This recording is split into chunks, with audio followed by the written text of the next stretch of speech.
And we are live. So we are back. Technical difficulties, guys. We gotta roll with the punches. You know what? It kind of reminds me 2023, right? The crazy market is like, we up, we down, we up, we down, we up and down, and it's similar like in real estate. It's like a roller coaster. So guys, you better buckle up for this one because the guy who I have here today, he is really special. Not only he has the last name Ferry, Patrick Ferry. He is the younger brother of Tom Ferry, of course. If you haven't heard the name, you're probably not even in the business. And I would say Patrick, he's the nerd side of the Ferries, right? He's the guy who actually knows the stuff to the detail. He's the guy who does the research, and he's big on digital marketing lately. He's also a father and great dad and husband. He used to Mhm. be a realtor, and he used to travel the world training agents. I think you probably visit every single city in North America, Mostly major pretty ones, much. So, mostly major. Patrick Ferry, thank you so much for being here with us. I appreciate you for really making the time in your busy schedule and being here and giving value to the people online or offline. Thank I you. love it. Let's do it. Thank you for being here. Yes. Where should we start? Should we start with this market No, topic? let's talk about you first a little. So I mean, tell me. I know you probably roll into like a real estate when you were wearing a diaper, but what was like your first experience in real estate, and how did you get into it? Yeah, that's a good question. I mean, obviously the family's been in the real estate industry. I tried to avoid the real estate industry at first. I was trying to be a professional soccer player and I wanted to be a nutritionist. And then I eventually got sucked into the family business and on the training side, selling, calling agents. I probably, if you've been in the industry for a long time, I probably called you at one point, tried to sell you some type of, training program or some type of coaching. But during that time, I also got interested in real estate as an investment. And we saw the rise because I got in the early 2000s. So we saw the rise of that real estate market. And I was in Orange County, California. And surprise, surprise, in the early 2000s, I didn't understand. There was all these young people, my age, girls and guys my age, who are making all this money, who had all these fancy cars and all these fancy clothes, and I was like, whoa, I'm working hard and I'm a pretty smart guy and I, have a very successful family, but these guys are making hand over fist money. What are they all doing? And surprise, surprise, in Orange County in the early 2000s, there were five of the biggest subprime mortgage companies were right in like where our office was. So, then the crash hits, right? And that's where I really actually started to get way more interested and passionate about real estate, not only as an asset class, but how it influences homeowners, real estate agents, how it influences the world. And that really drove me to become, someone who is now a real student of the real estate industry, the real estate game, real estate as an investment, the economy. And so today, I have a variety of different things that I'm excited about. But that's kind of how I got into this thing. Really wasn't my number one, like most people. I don't think it's theirs, right? And so I enjoy, talking to you, John, about your Airbnbs and what investments and, on the technical side, but also on the, hey, how do we get another listing? How do we help another buyer? How do we, scale up our business? How do we do a better job digital marketing online, building a big brand?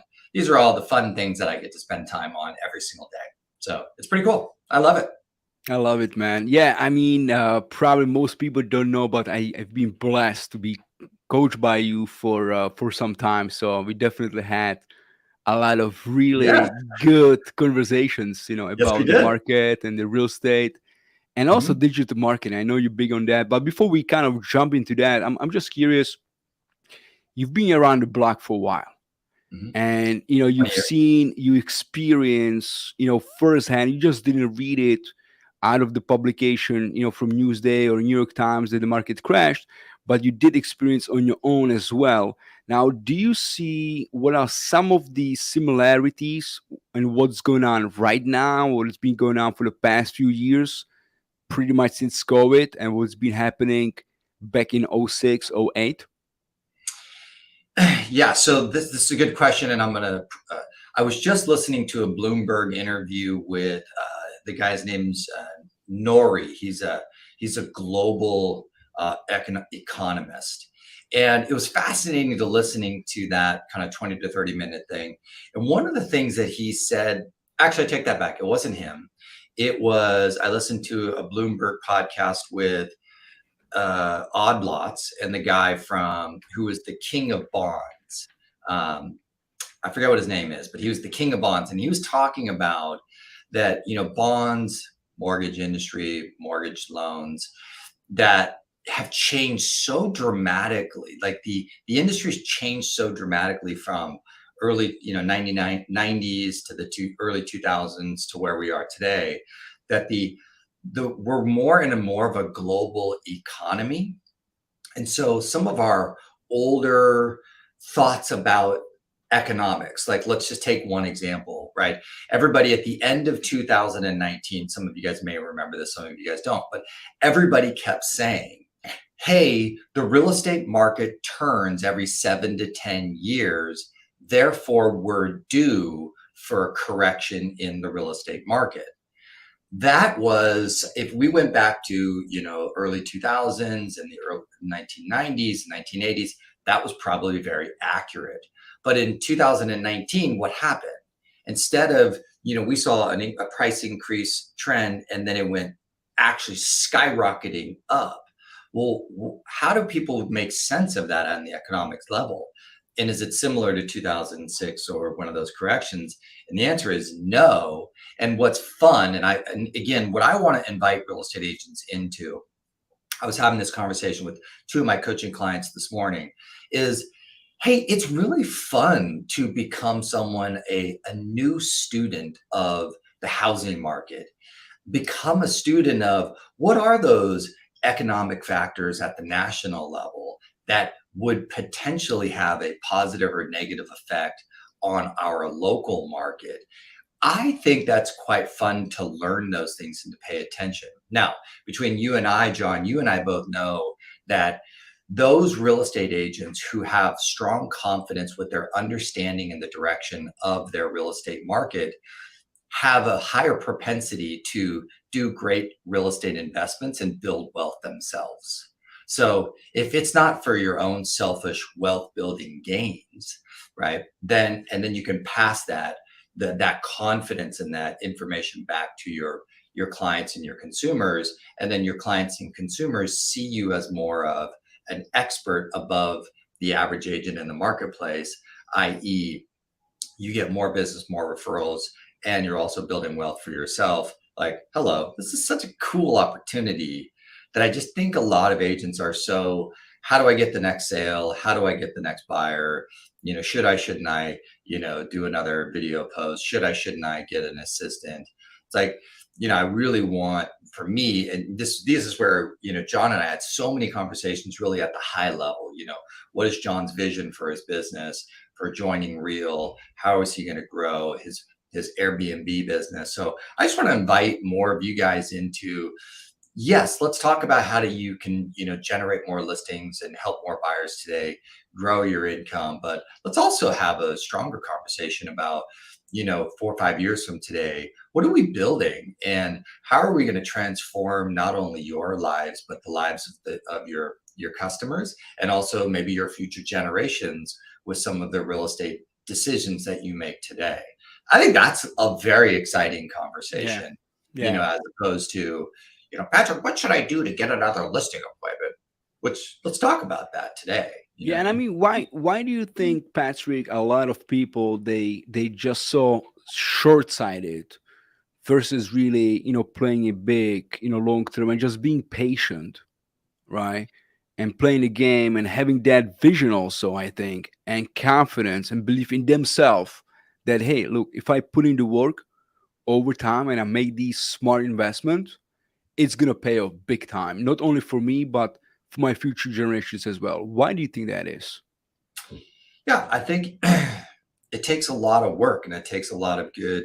I don't know, John, you and I, we have had extraordinary mentors. We've had great coaches. We've had Yeah. who've, read thousands of books. We've listened to thousands of podcasts. And for me, if you go back, like I was never a great student. The only reason I stayed in school, it was because I wanted to play sports, right? I thought I was actually kind of dumb, but I've had so much great exposure in my life of great people. And they were the ones that challenged me to think in a more powerful way, to think through what the future could be and to practice that exercise and then to write things down and then I wanted to listen to many more interviews of very successful people and I wanted to hear how they thought about it, hear their story.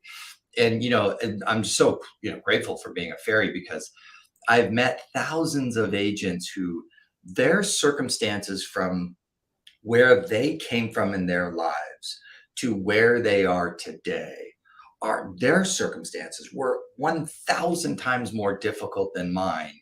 And they all followed some of the similar best practices, which basically, in essence, 100% squashes any negative thought or any negative self-belief that I have, because I'm just so clear that if these great men and women can do it with the circumstances that they've dealt with the market conditions that they've dealt with the, lack of resources that they've dealt with, if they can do it, absolutely I can do it.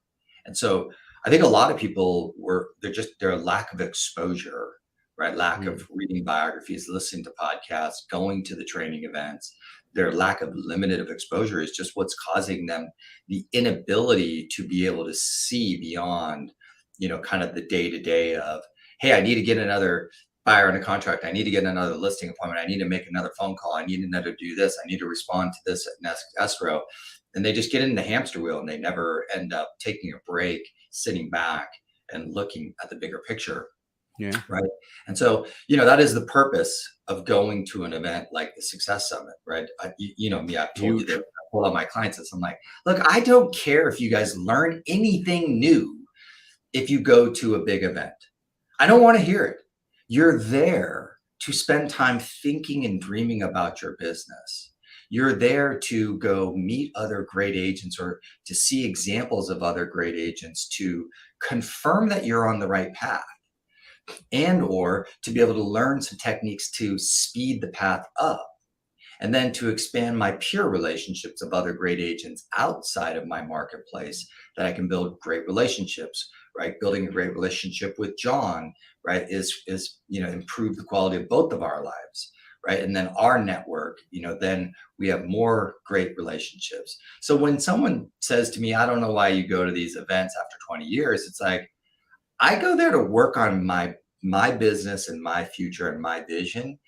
And I have the speaker and the event in the background while I'm working on my business, my vision, my future.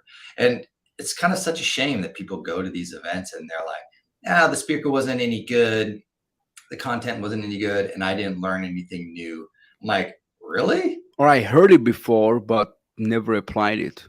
Yeah, well, that's the other thing. I haven't heard anything new. Well, how successful are you with the thing that you did learn, right? And so to me, that's where the measurement stick is wow, look at Andy C. 240 listings a year, right? Over 24 million in gross commissions in 2021 from his geographic farm strategy. What lessons can I take from that? Wow, I didn't realize that he did letters, not postcards. Interesting. What am I missing on the letter campaign that I really need to be applying into my business? Why would a letter be more successful than a postcard? Oh, wait, gosh, that trend that I keep hearing about, these I have a buyer letters are wildly successful. Then I have a great client who has a 3-letter Just Listed Just Sold postcard campaign that she's getting a 60% of every time that she does it, she gets another listing appointment. I wonder if there's a common thread here that letters are actually very powerful, and most of the industry is still doing postcards. I wonder what the difference is between letters and a postcard. And I would have only been aware of this if I didn't go to the events to listen and see these trend lines. Now I'm applying letters all over the place with all my clients. And for surprise, surprise, the success rate is going through the roof. I would have never had the opportunity to come to that conclusion if I didn't participate, right? Yeah. No, I And now, agree. I think, one thing which is really great about our community, the Tom Ferry community, the whole ecosystem, it that's everyone it's so willingly and open to share their things and what kind of works for them, because end of the day it's not really a secret, right? It's more implementation of it. So you can just go to these events and R&D exactly what NDC is doing and have a similar, if not a better success with it, which I'm sure Andy probably R&D from someone else as well. you did. Yeah, we all did. Linda's Yeah. Linda in Connecticut, her 3-letter just listed, just sold series, which is wildly successful. She just said to me, this is just an accumulation of all the great stuff that I've learned over the years, put into practice, in execution and implementation, right?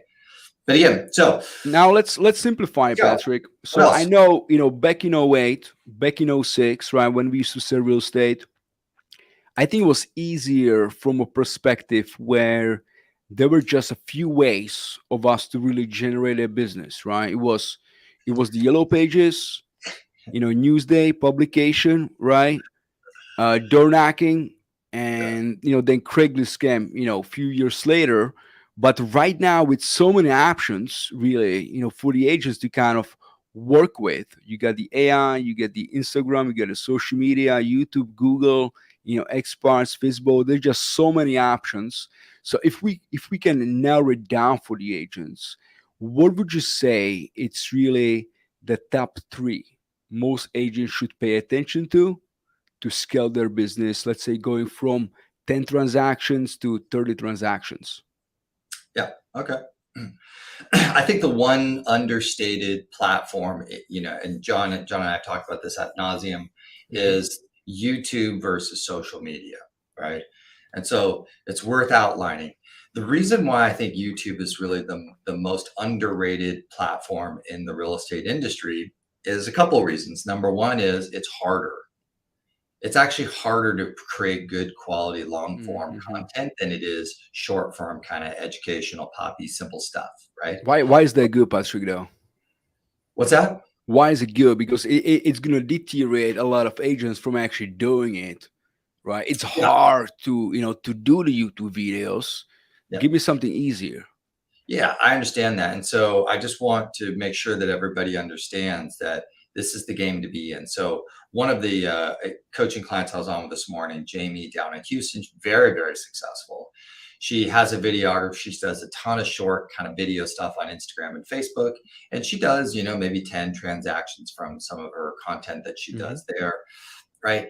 And, what I was saying to her, I was like, look, Jamie, let's go from your less than 60 seconds, let's go to 5 minutes. And then she says, well, it's going to be so boring, right? And I said, well, first of all, let's stop for a second. Number one is, one of my great friends, Jordan in Houston, she's already grossed over 1.6 million in commissions earned from her YouTube channel. And I said, so how much have you earned yet, Jamie, from your Facebook and Instagram post? Oh yeah, that's right. Okay, not that much. Then I said, well, then there's Jeremy McKnight in Austin, Texas, who's probably generated, I would guesstimate, over 150 million in sales volume directly from YouTube leads. When I was talking to him at the Success Summit, he just got a $25 million listing contract from a builder who says, I've been following your YouTube channel and I want you to list, for, I forget what it is, $4 or $5 million custom homes. Right. So congratulations to Jeremy. Then I said, then there's, Levi in Dallas, who he's probably created over, 150 million in gross commissions from, or in sales volume from his YouTube channel. So I was like, hey, I don't know, guys, like, should we, if we wanted to model a lead generation system, right? And I wanted to build an asset for my career that could, generate huge amounts of success. What model could you guys tell me what the model is on Instagram and Facebook and your TikTok? Because I can tell you exactly step by step what the model is on YouTube.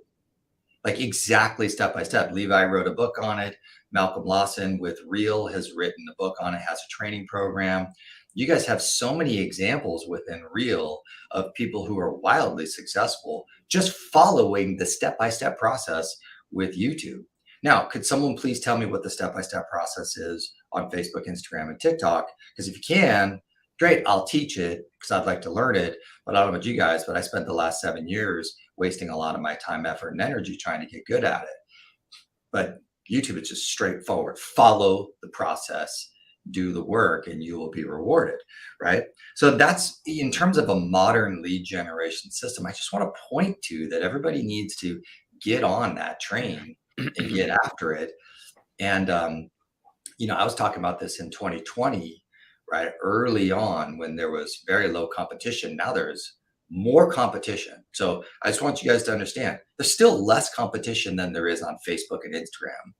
So there's still less. But going back to the original problem is YouTube videos require a little bit more education. Yeah. So you actually have to be a little bit more thorough with what you're teaching.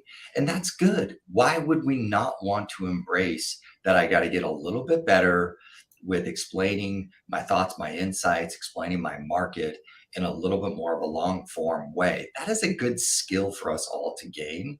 So what's wrong with that? You're just going to become more you're going to become way more confident, because instead of someone who asks you about the market and you have, just a word vomit of cliches that you use within less than 1 minute, and instead you can actually now go in depth for 5 minutes. And if you can go in depth for 5 minutes when someone asks you about the market, you're going to hold a lot more respect in the eyes of the customer than all the cliche word vomit that you give within like 30 seconds, right? That everybody else on Instagram and Facebook said the same cliche word vomit, right? So I think there's just a lot more value there for the general public. All right, but let's go to my second, what I think is kind of new and exciting, but I'm going to marry 2023 with 1980. How about that? I love that. Let's go. So I It's my call year. it the home value digital farm. So I'm going to take the digital farming concept, but I'm going to take the home value digital marketing and put the two together. So here's what I'm proposing to all my coaching clients, and I'm getting them on this immediately and as aggressively as I possibly can. First and foremost, if I say, hey, I think that this is a way that you can generate 100 listings a year, every year for the rest of your career, that's a pretty big, bold statement. Yes, everybody? Right? Yeah. So with that said, the first question that every top agent would ask me is, Patrick, hey, show me someone who is wildly successful doing what you're telling me, right? That's what most people would ask me. They should have a skeptical mind and they want to see a model. So let's take a step back. Who is the most successful digital farmer in the real estate industry? Who is doing the home value digital farm right now and is wildly successful? Can anyone guess? What do you think your guess is, John? DC? Nope. One more guess? Andy? Nope. There's this little company called Zillow. Not sure if any of you guys have heard of it. So is Zillow providing home values to homeowners? Then is Zillow saying, hey, if this is your home, claim your home, and then edit your home facts? And then is Zillow then emailing you every single month an update on your Zillow's estimate home value? And then on that email, there's also a direction of the market. And then on that email are the comps. And then is Zillow now trying to promote listing with their Zillow Premier agent? Yes.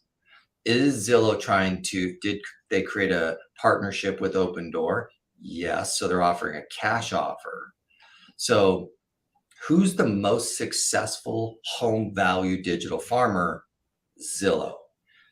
And Tom says that one thing. What is it, John? That all of us should be doing what? what? R&D. R&D. So why are we letting Zillow provide home values, comps, and market direction to all of our past clients?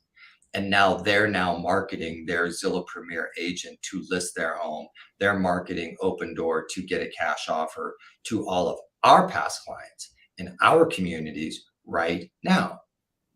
I like what Jimmy Mack is doing now. He's getting back to Zillow now, and he's actually using Zillow for us as agents. Yes. The problem, I love that as an opener. Yeah. So let's use that as an opener, but we have to follow through with the process. So you tell me, John, what was the problem with 2015, 16, and 17 when everybody was buying home value leads? What was the problem back then, 15, 16, 17?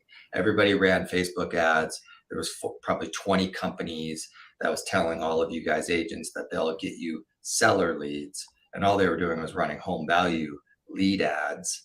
They're generating emails, phone numbers, and addresses for us. But what was the problem with it? Yeah, I think it's the same. Even today, I think it's the lack of a nurture, and I hear this all the time. John, give me more leads. I want more leads. I want more people in my CRM. I think it's not about getting more leads, but doing more with the people you already have. So Yep. even though if you generate, and same thing for the people on YouTube right now, right? They great at what they do, and they generate tons of traffic and tons of leads, but because they don't have no systems in place to nurture those leads and That's right. follow up with them, over time, and a lot of them it's long term follow up, right? It might take 6, 12, 18, 36 months, maybe 5 years in some cases as well. They drop the ball, and then they're looking for the new leads. Yep, So that's it's right. it's follow up, yeah, for sure. Yeah, and so fundamentally, the mindset was off when they said, "Hey, we're gonna get you these seller leads." They're not seller leads; they're just homeowners Mm-hmm. who had an interest in learning more about the value of their home. And the problem is there was no long-term nurture program. And so, what is Zillow doing right now? Are they playing the short game, or are they getting every homeowner to claim their home? Then they're sending them an email with an updated Zillow's estimate. They're teaching them how to follow the comps, and they're following their market direction.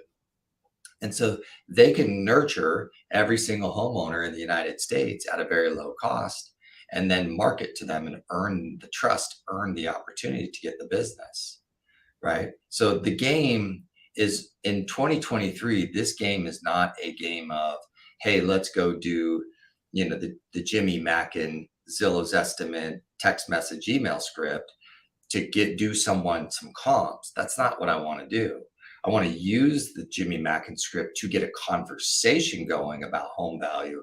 Then I want to set people up on a long-term nurture to follow the value of their home like a professional with me. I'm the person that is the go-to of all accuracy around home values for my friends and family in my neighborhood. So what is our long-term nurture stack? What's the value proposition? So do we have some version of an AVM, some version of that? Well, there's quite a few AVMs available in the marketplace. I just happen to like HomeBot as a tool because it's low cost and it gets insanely high engagement. But the problem is everybody who just set their databases up on HomeBot forgot one thing, which is that we actually needed to have a relationship with the AVM and your customer. What do I mean by that? Well, I was just talking to one of my mega successful agents, Amar, and he has 556 people on HomeBot, and he gets a lot of negative response back to the AVM because the AVM isn't as accurate. And I said, Amar, did you realize that you could do a quick adjustment and set the AVM to an accurate number and then let the AVM with the core fact data do the work from there? He says, no, oh my gosh, this is so great. I'm like, right, Amar, I want your customers to have a relationship with you with the tool so that, because with Zillow and Redfin, can we do anything to adjust it? No. But with HomeBot, we can adjust it and set it to the right marker. And then now the AI does its work from there, and we have a better relationship with our customer. I like that a lot. Number two, could every agent right now share some version of comps to their past clients, their friends, their center of influence? Because if I wanted to follow the market like a pro, I would want to see the day-to-day trades. What are the day-to-day trades of any market? It's the comps. So could we set people up on a customized view of the comps? Absolutely. You can do it with your MLSs. You can do it with, Chime or whatever CRM website that you're on right now. Now, what do people not like? People don't like it when those comps are not related to their property. So like when I was looking at when Zillow was sending me an email on my last property, I had a single family, 2,500 square feet, 2-story, and in the comps were like townhomes, like in the zip code. Mm. I don't want to see that. And so the moment I saw that, the moment I discredited the system. So as real estate professionals, do we have the unique value proposition of not only being able to customize the comps so that every property that they look at could potentially have a positive or negative influence on the value of their home? And is that a reason why you'd want to do it with me versus Redfin and Zillow? The answer is hell yes.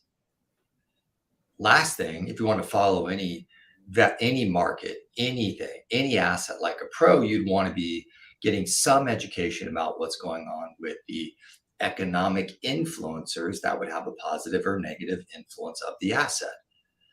So all my friends out there that actually do a pretty decent job of providing housing market reports. Here's what's going on in the media. You might have seen this in the headlines. Here is what I'm following in the trends in our local market. It's not positively or negatively influencing us.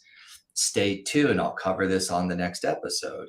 If you're a buyer today, here's my advice. If you're a seller today, here's what you need to know. I look forward to talking to you guys on the next episode, right? And we'll keep an eye on these trends, right?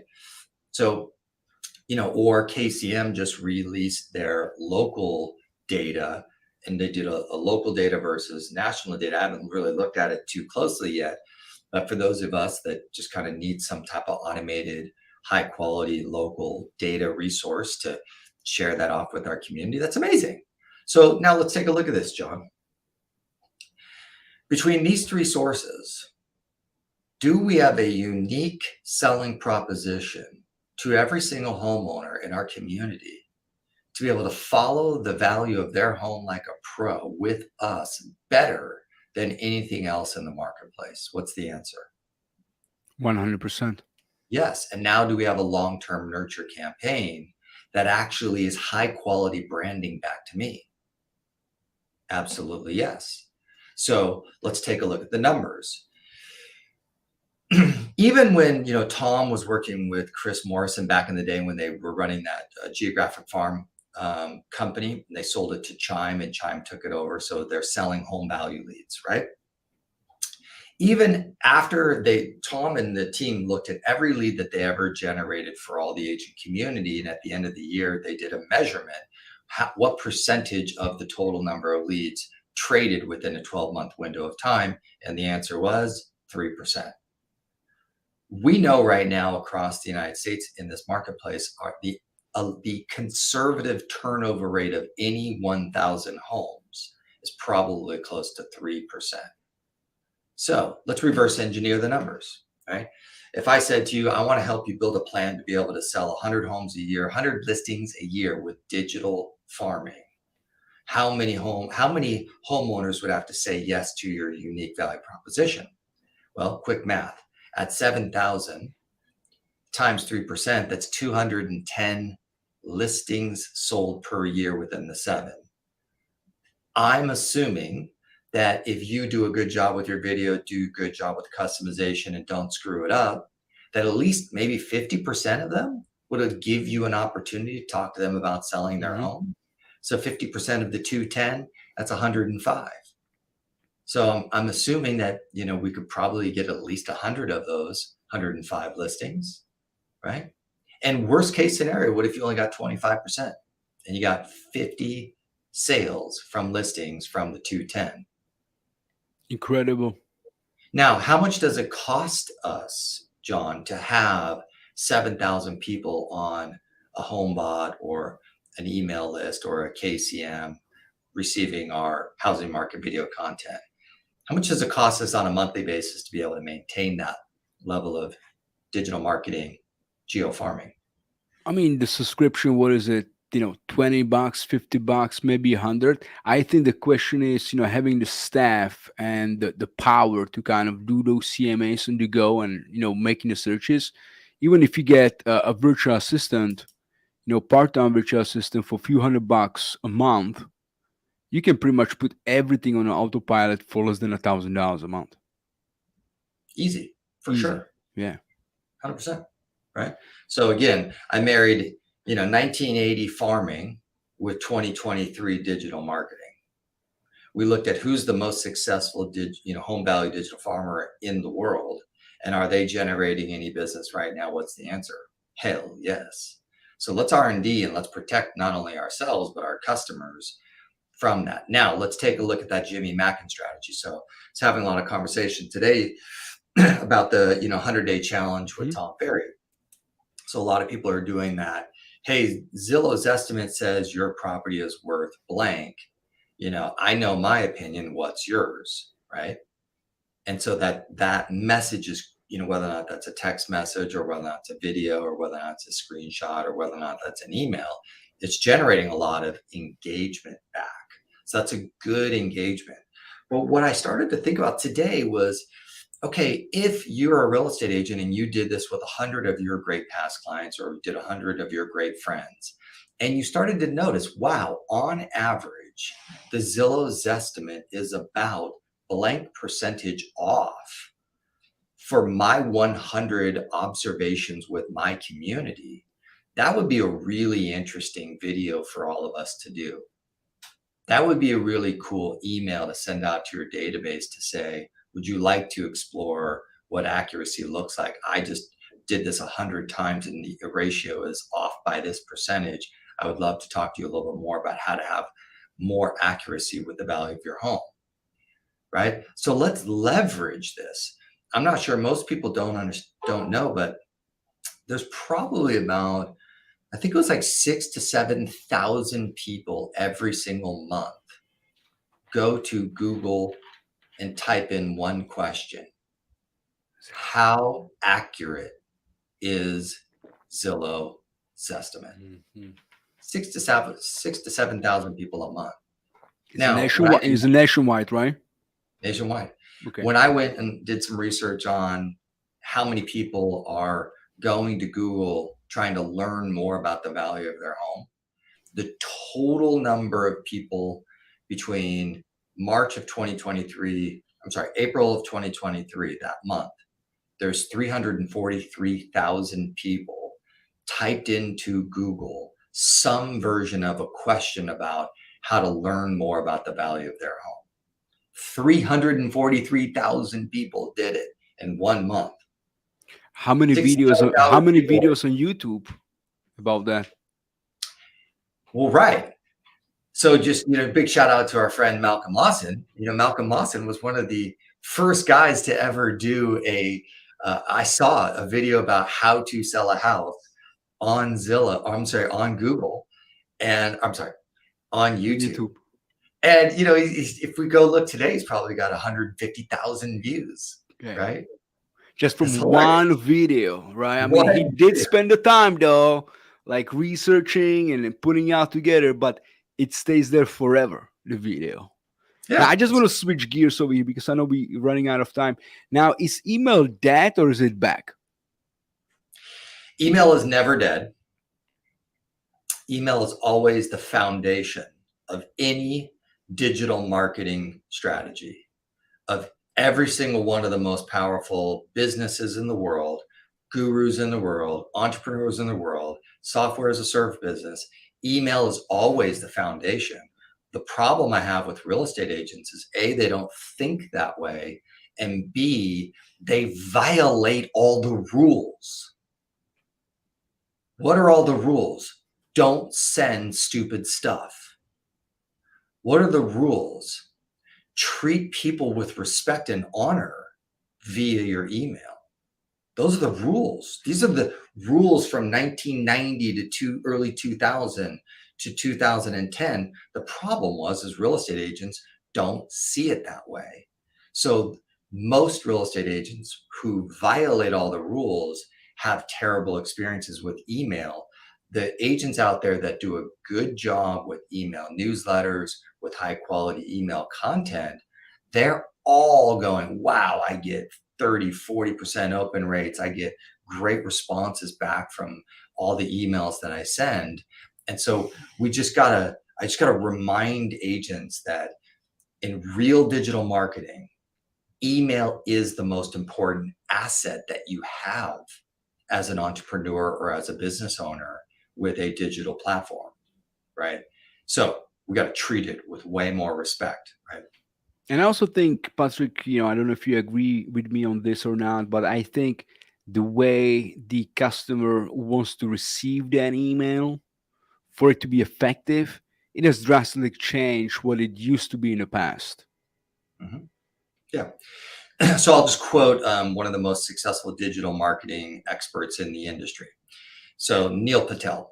So Neil Patel was talking about digital marketing or email marketing in 2023. And he said two things. Number one is he says, he has a lot of email content that is educational content about topics that his customers like. And he recycles some of that content. So, every year we should all be sending an email to our database sometime in the springtime about, our top 5 most valuable tips and tricks to prepare your home before the spring market. That's just content we should send every spring, every year for the rest of our career. And so Neil says that even though he's updating and refreshing that content every year for that market cycle for his perfect customer, where he gets the highest open rates is when he addresses something that's kind of hot topic, hot relevant today. So whenever he does an email right now with AI, the open rate goes from maybe on average 35%, it goes up to 50% because it's kind of a hot relevant topic today. So, if we are all practicing high level, expert level digital marketing with email, we really want to be looking at what are the reoccurring educational pieces of content that we need to be doing on a yearly and a seasonal basis. And then we need to look for really sexy, hot topics to address that we can put into that subject line, and we can address that via email to spike our email open rates. And of course, most agents who are doing email marketing, they really are forgetting to make really high quality offers and call to actions in their email newsletter. And they're all putting them at the bottom. But if you go to 1000 watt and you follow the dose, which I highly recommend, every real estate agent who's been in the business for any length of time should be reading the dose from 1000 watt. And you'll see that they actually have a call to action right underneath the branding at the top and right in between their content, the call to actions right there. So what are they doing? They're prioritizing their call to action above the fold as one of the first things that they do with their email newsletter. Surprise, surprise, this is one of the top branding and digital agencies in the real estate industry. So if I want to follow a model, I want to look at how they do it, because that's what success is. Most agents are putting their call to actions as at the very bottom, as the last thing they do after they did a bunch of preamble of stuff. No, right? Okay. So R&D. Now, for those viewers, Patrick, what R&D stands for? Rip off and duplicate. Rip off and duplicate. Now, I know you got to jump off a little bit before because I got a coaching goal at 3. How do you feel about AI? Is it going to be as big as it seems like, or is it going to be just, part of our business as, social media and TikTok and YouTube is these days? I love ChatGPT once I figured out how to use it in a way that was useful, right? So Okay. ChatGPT is amazing. Hmm. So an example of that is I would type into ChatGPT, "Hey ChatGPT, do you know what HomeBot is, the real estate software?" And it go, "Beep, beep." Yep. Then you go, "Cool. Can you write a letter to a neighbor of a home that I just sold, inviting them to get their first free report of HomeBot?" Sure. Brr. Cool. That's good. "Hey, can you write a short reel inviting my friends to DM me their address and best email to get their first HomeBot report?" Zzz. "Could you write a YouTube video script that would talk about home values and why following the value of your home is important, and offering the HomeBot? Can you write that script for me?" Sure. Zzz. "Could you write a text message inviting my friends and my past clients to send me their address and best email so I can set them up on a free HomeBot report?" Cool. There's a text message. Wow, that was amazing. So in literally 5 minutes or less, I just created, with one tool, I created 6 assets that I can go deploy right now to create more opportunities. That would have taken me 2 weeks, 3 weeks to a month. I got it done in 5 minutes. That is epic good. Okay. I like Opus clips for taking this long form video and using the AI to get 6 or 7 different short form videos with captions on it. The quality of the shorts are probably like 1 out of 5 is really good, but for $20 a month, that's fantastic, right? I was paying $750 a month to an agency in India to get me 20 short form videos from my long form. With Opus Clips, we can get 20, average shorts for $20 a month. That's amazing. Jason did cover Descript. I've been using Descript for a long time. The UI UX is pretty pathetic, but to take one of my videos and upload it to Descript, and it transcribes it over here, and I can watch the video over there, and I can just edit out words, right, and kind of get rid of all my ums and my ahs and my Hmm. long pauses, or I repeat myself a lot in my video content, right? So I'll take out the repeat so it's a little bit more succinct, right? That's a great service right now, using AI to kind of play around with video editing. But for me, other than that, those are kind of like things I'm using right now to actually create real results in the real world today. Other than that, I'm not, I'm just keeping an eye out on it, right? I'm just trying to, be a good student of AI, but I'm really into usefulness. I want, like, if you and I are going to talk, I want something useful to do right now that Hmm. produces a measurable result and improves the quality of my life or my client's life or my bottom line, right? You know me, I can spend hours and days in the my head in the clouds, daydreaming about future possibilities, but that doesn't put food on the table for my kids, Yeah. right? I mean, So I'm gonna stay it's kind of, one thing is coming back to me over and over again, really, getting better, right? And learning all these new systems to not really master it because perfection, that's not the goal, right? Progression is the goal. But how much time would you suggest to every single agent to kind of spend time either working on their skill, reading some book, looking into AI and different tools, really educating themselves and getting better on how to use those tools as well? Yeah, that's a great question. Let me give you a little bit of I think, a secret that popped into my head as I was talking to you. I seek out experts in the field. That's what I'm all, and you know that, John. Like, Hmm. I'm always just looking for who is the absolute smartest in the room for the topic. And I don't give a lot of credit or time to people that are not experts. That because that kind of cuts out a lot of excess. So, when I found one of the top experts in AI who was being interviewed by one of my top experts in SEO, oh my gosh, that 30-minute video changed everything for me, because he was a leading expert in AI being interviewed by a leading expert in digital marketing. That conversation changed everything for me. So if I have that quality, I don't need to spend as much time. And so the problem with, I find, a lot of agents is we end up not recognizing kind of the expert in the room. We end up investing a lot of our time and attention on kind of people that are parroting, right?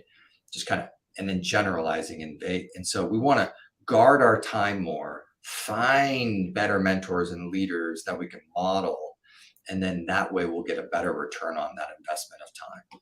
To me, that's the value, right? That's great. Got to roll. Yeah. Thank you, guys. It's 3 p.m. sharp, guys. If you like this, don't forget to subscribe and like it and share it, and we'll get you in the next one. Patrick, thank you, my brother. My YouTube channel as well. I just uploaded a video today on open house scripting, so check that out. And then make sure you guys subscribe to my channel as well as John's. And thank you, you guys. Have an awesome day. Catch you guys on the next episode. Peace. See ya.